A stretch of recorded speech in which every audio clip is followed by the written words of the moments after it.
Howdy folks, hope you're all having a good one, and welcome back to World of Tanks with the mighty Jingles. And today's battle is kind of unusual for a couple of reasons. First, well, we should probably introduce today's star player. This is Tanky Pelly in the STB-1, the Japanese Tier 10 medium tank. A very, very nice tank.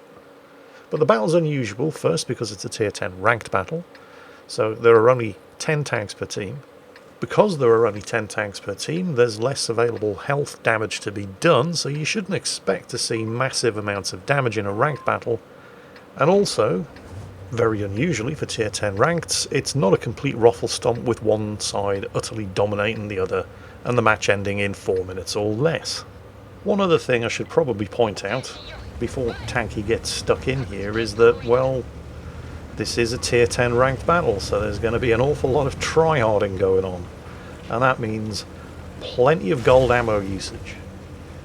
It's not that every single shot fired in this battle is gold, but there's probably more than you'd see in a Tier 10 random battle, where the gold ammo usage is still off the charts. It's definitely going to be more than the 5% of all ammo fired that Wargaming would have you believe. On the other hand, even if you don't like gold ammo usage, you should probably stick around and watch, particularly if you're a medium tank driver, just to get an idea of the kind of successful tactics that can be used on this map if you're in a fast, extremely mobile medium, like Tanky is driving here in the STB-1. And also, well, the STB-1 is not exactly renowned for having great armour. And it does not rely on the thickness of its armour, even though it does have a pretty good turret front, but the sides and rear armour are absolutely terrible, and the frontal hull armour is not that thick, but it's exceptionally well sloped. So if everybody's going to be firing gold at you anyway, and, well, Tier 10 gold, when we're talking 300mm plus of penetration, for example, the STB-1 standard ammo has 258mm of penetration, 330 if you press 2 and load the skill.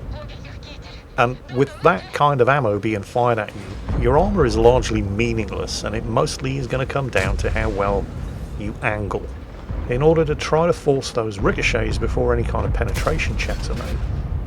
Now, you're about to see something happen that's going to be a recurring feature in this battle. Tanky here has some of the worst luck with his damage rolls. This 105mm rifle gun does 360 average damage. So naturally, he rolls low, and what should have been a kill leaves the E5 on 29 health, forcing him to take another shot. Fortunately, the STB-1 does have a very, very fast reload. In fact, it's a bit of a DPM monster. This is counterbalanced somewhat by the questionable .37 accuracy of the gun, which isn't bad, but it's definitely not good. And the somewhat questionable accuracy is also going to be a bit of an issue later on in the battle. Right now, though, you can see how he really does have to have his head on a swivel, dealing with threats on both sides. And he will keep looking around him just to try to keep his situational awareness up to date. There you go. Quick look to the rear. It's covered. Plenty of friendly tanks there. No enemies approaching. He can assist his IS-7 and give this IS-4 his full attention. And he's about to give us a perfect demonstration of how to angle the armour on the STB-1, because the hull at the front on the upper glacis is at most only 80mm thick, and the IS-4's gun has 258mm of penetration, and yet that didn't go through. And that wasn't anything to do with the armour thickness, it was because of the armour angling. And again, he puts what should have been a killing shot into an enemy and leaves it on less than 100 health. But again, he's able to follow up with a second shot quickly enough that the IS-4 couldn't really take advantage of it. So that was Tanky's second kill, and, well, those are the only kills so far his team has managed to gain, although he hasn't done it all himself. He's had plenty of support from the other mediums, and that IS-7 in particular. Both teams are at 2 kills, but the kills alone are not telling the full story. Tanky's team are suffering the death of 1,000 cuts. Look at the health bars at the top of the screen. The enemy team currently has a 3,000 health advantage, and that hit point imbalance is going to get a lot worse before it starts getting any better. For the moment, however, I just want you to pay some attention to that WZ-131-2, who has been spotting the enemy tanks at the end of the valley, just to the left there, underneath Tanky's position. Because it's at around about this point, as the health difference between the two teams goes to 4,000 hit points and then 5,000 hit points, that some members of Tanky's team start to let their frustrations get the better of them and start blaming the scout. Honestly, I think the WZ had done a reasonably good job under very difficult circumstances. He had to get right up into the faces of the enemy tanks at the northern end of that valley there, and it's not his fault that the rest of his team couldn't shoot them. So I don't really blame him for bugging out, and now he's attempting to locate the 60 TP that's keeping Tanky worried, and he's going to find him. And all the while, his teammates have been yelling at him to spot and calling him an idiot. Well, he's found the 60 TP, which I'm sure Tanky is going to be grateful for. But as far as the WZ is concerned, finding that 60 TP is probably going to be the worst thing that he could have possibly done, because the 60 TP is spotting him back. The good news, if there can be said to be any, is that Tanky's team between them have managed to shave 5,000 health off the enemy team's hit point pool, but it's cost them 2,000 health and 2 further tanks in the process. And with the WZ no longer spotting the valley because he died while spotting the 60 TP on the hill, and with everyone else watching the valley other than the low health TVP back there basically abandoning it, that's given the enemy team some ideas, and Tanky an extremely unwelcome dose of surprise butt sex. Now, did the Object 140 come alone? Because that wouldn't be too bad. No, of course he didn't. And here's where the real tryharding begins, as everybody empties their pockets at a tank that only has 80mm of frontal hull armour.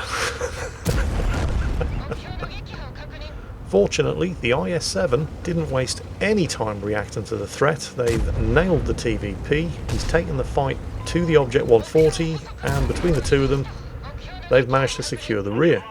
Despite those 2 much-needed kills, however, Tanky's team are still 1 kill and well over 2,000 hit points behind. And that, unfortunately, is when the T110E4 enters the fight. Now, have a look at Tanky's hit point bar, less than 750 health. And the T110E4 has a gun that does 750 average damage. So he absolutely, definitely, under no circumstances, wants to get hit by that. Now, his team have managed to even the kills, although they are still 2,000 health behind, and Tanky is no doubt hoping that the team are aware that there's a tier 10 tank destroyer closing in on them with a really, really big gun. Now, pulling back into the lower ground in the valley like this is absolutely the right move, because the E4's gun depression is terrible. The IS-7, once again, proving his worth as a teammate, moves forward to take the hit. Unfortunately, the E4 is not alone. The Progetto takes a massive hit, and then one in the back of the turret from Tanky as the Progetto moves forward at exactly the same time that Tanky pulled back. Fortunately, friendly fire is no longer a thing in World of Tanks, otherwise that would have not just been unfortunate, it would have been fatal for the Progetto. Seeing a bunch of low health enemy tanks cowering together, the E4 overdoses on Brave Pills and kills the Progetto, but then falls victim to Tanky. The 60 TP pulls back to give the enemy STB-1 on the hill up there the killing shot on the IS-7. Once again, Tanky fails to finish off a low health enemy tank, but once again he's got a quick enough reload that he's able to get the follow-up shot in before the 60 TP can kill him. And pause. I want you to take a long, careful look at this still frame. You will note that both of our protagonists are in the same tank, the STB-1, but Tanky's STB-1 only has 400 health left, and the enemy STB-1 has 2,000 health left. He's on full health. He's also, and this probably shouldn't come as any great surprise, tryharding all over his 2 key, as you can tell by the gold ammo indicator down there on the hit log. Bearing all of this information in mind, I want you to observe what's about to happen, and then when it's done and the smoke has settled, ask yourself one question. How do you fuck that up? You can call me stupid. Yes, you can call me sheep. You can say I'm lazy. You can say I'm weak. You think that using her would get to me. And if you're right, then you're in trouble, D. 'Cause I will break my I know I won't wait. You're in trouble, D.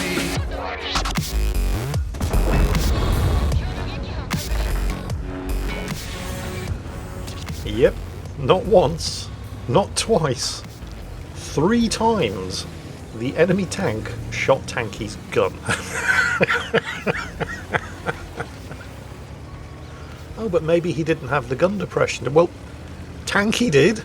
You could quite clearly see him putting shots into the enemy tank's driver's hatch, and they're in the same tank. So what was the enemy tank's excuse? Unfortunately, Tanky now has a problem, because he's trying to hit a very small and very fast moving target, and the STB-1's gun isn't amazingly accurate to begin with, and his gun's damaged, and his repair kit's on cooldown, because he had to use his repair kit to repair his damaged gun the first 2 times the enemy STB-1 shot at it. So this could be a bit of a problem, especially given that's an AMX 105, and the reason it's called an AMX 13105 is because, like the STB-1, it has a 105mm rifled gun, except whereas the STB-1's does 360 average damage, which means Tanky's going to need to hit that AMX twice in order to kill it. The AMX's 105mm gun does 390 average damage. And of course, Tanky only has 375 health, so even if the AMX gets the kind of low damage rolls that Tanky's been getting, he could still one-shot kill him. So, it's all going to come down to who shoots first, right? No, if only it was that good. That would be fair. In Tanky's case, it's going to come down to who shoots first, second, and third. And if the AMX gets to shoot first or second, Tanky's dead because he can't afford to take a single hit. And it gets worse. The STB-1 has decent concealment for a medium tank, and it's pretty fast for a medium tank, but it doesn't have the concealment or speed of an AMX 13105. So not only is Tanky going to die if that AMX gets the first or the second shot off, but he has to count on the AMX getting the first shot off because it's always going to see him coming because it has better stealth. Although the AMX is telegraphing his location by slipping into the cap circle there, that was very sneaky of him. This is not, however, a stupid move by the AMX for a number of reasons. First, well, Tanky's going to do the smart thing and try to spot him from up here, but he doesn't quite have the view range. Well, he does and he doesn't. He does have the view range, but his view range is counteracted by the concealment rating of the enemy tank, and it's a light tank, so it's got good concealment, so he doesn't have the view range. At least he doesn't have the view range to spot him from there if the AMX is sitting in the middle of the open, right in the centre of that cap circle. And of course, by sitting in the cap circle, the AMX is forcing Tanky to have to cross all of this open ground in order to get to him, although he's making the maximum possible use of concealment to give himself a good fighting chance. But of course the AMX would have to be an utter moron to just be sitting in the middle of the cap circle when there's a perfect ridgeline there he could be hiding behind. And with his gun pointing either way, he's got a 50-50 chance of getting the first shot and a guaranteed chance of getting the second shot.